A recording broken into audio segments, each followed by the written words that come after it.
Hello, I am Stuart. Here in the video, we will share the details of the Pretendo error code 102.2534. As per the user's complaints, when they try to log into their Wii console account linked to the Pretendo PNID, it will say that the password is incorrect, even though they are entering the right credentials. And when they try to request a temporary password, it will show this error code. In our research, we could not find any exact reasons for the error, but we found a few workarounds that may help with the error.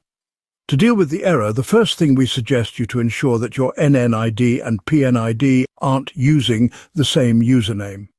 Next, ensure that you have two separate profiles on your Wii U, one profile with your NNID and the other with your PNID.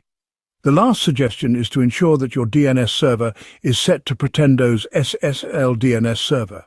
In case you need help with setting up Pretendo's SSL DNS server, then check out the link shared in the description. Thanks for watching. If this video helped, don't forget to like, share and subscribe for more troubleshooting tips. Have any questions or issues? Drop them in the comments below. See you in the next one.